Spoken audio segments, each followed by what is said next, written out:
नमस्कार, मैं हूं किरण। डेली लाइन के न्यूज फाइल बुलेटिन में आपका स्वागत है।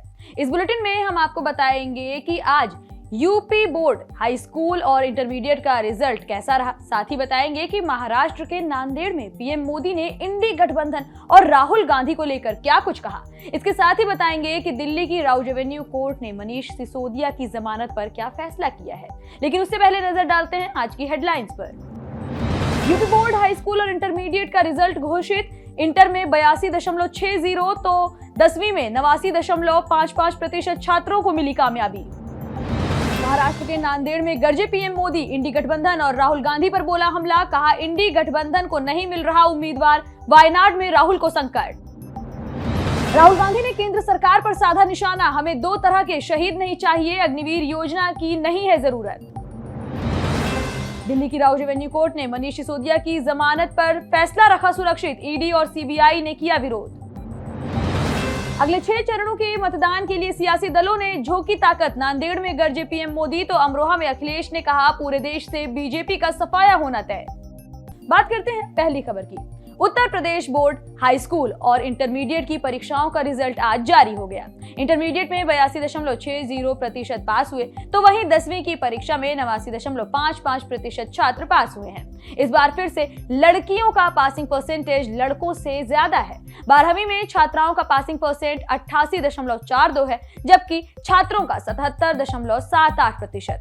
वहीं 10वीं की अगर बात की जाए तो छात्राओं का पासिंग परसेंट 93.34% तो छात्रों का पासिंग परसेंट 86.64% रहा। सीतापुर के शुभम वर्मा ने 12वीं में टॉप किया है। शुभम ने 500 में से 489 अंक हासिल किए हैं, जबकि 488 नंबर पाकर 6 छात्रों ने दूसरा स्थान पाया है। वहीं 10वीं की बात करें तो प्राची निगम ने टॉप किया है। प्राची सीतापुर की ही रहने वाली हैं। वहीं फतेहपुर की दीपिका सोनकर ने दूसरा और नव्या सिंह ने तीसरा स्थान हासिल किया है।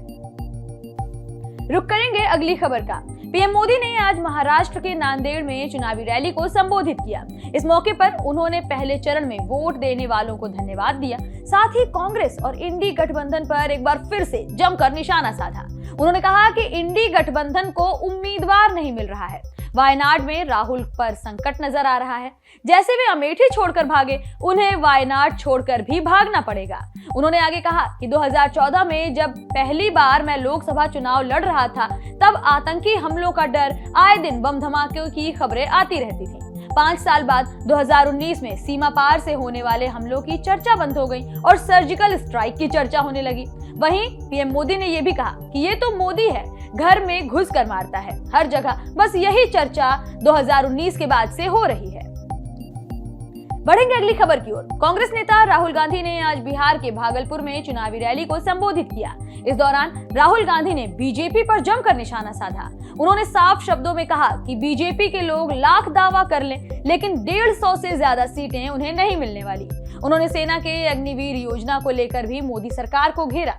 राहुल ने कहा कि सरकार सेना के खिलाफ अग्निवीर योजना लाई, इसकी कोई जरूरत नहीं है। उन्होंने साफ लहजे में कहा कि हमें 2 तरह के शहीद नहीं चाहिए।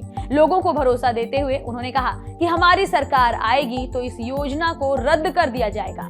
राहुल गांधी ने भागलपुर के कांग्रेस प्रत्याशी अजीत शर्मा के समर्थन में जनसभा की। इस मौके पर उन्होंने ये भी कहा कि ये चुनाव संविधान बचाने का चुनाव है। उन्होंने ये भी कहा कि आरएसएस और बीजेपी संविधान खत्म करने की कोशिश कर रही है। रुक करेंगे अगली खबर का।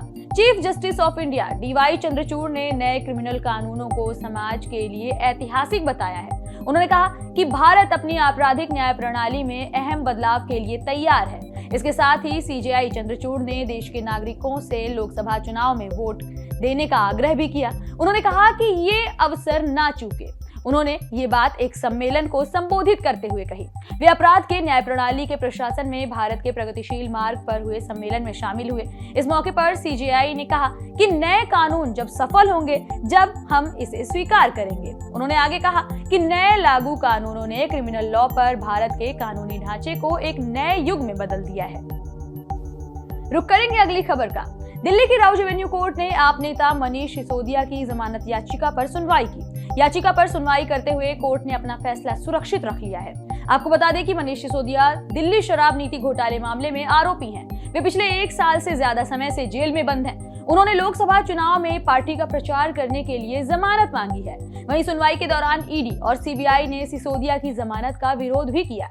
जमानत याचिका का विरोध करते हुए पंकज गुप्ता ने कहा कि सिसोदिया पीएमएलए के तहत जमानत की शर्तों को पूरा नहीं करते। आप नेता की काफी राजनीतिक पहुंच है, वे प्रभावशाली व्यक्ति हैं, वे सबूतों के साथ छेड़छाड़ कर सकते हैं। रुक करेंगे आखिरी खबर का। अगले 6 चरणों के चुनाव के लिए सियासी दलों ने पूरी ताकत झोंक दी है। पहले चरण की वोटिंग खत्म होने के बाद अब जिन सीटों पर अगले चरण में मतदान होना है, वहां सियासी दल जोर शोर से प्रचार कर रहे हैं। इसी क्रम में पीएम नरेंद्र मोदी ने आज महाराष्ट्र के नांदेड़ में जनसभा को संबोधित किया और यहां पर पीएम कांग्रेस, खासतौर पर इंडी गठबंधन पर हमलावर नजर आए। उन्होंने कहा कि विपक्षी दलों ने विकास का दम घोटने का काम किया है। वहीं पीएम ये भी कहते नजर आए कि कांग्रेस के रवैये के कारण यहां किसान गरीब होते गए और लाखों युवाओं को पलायन करना पड़ा।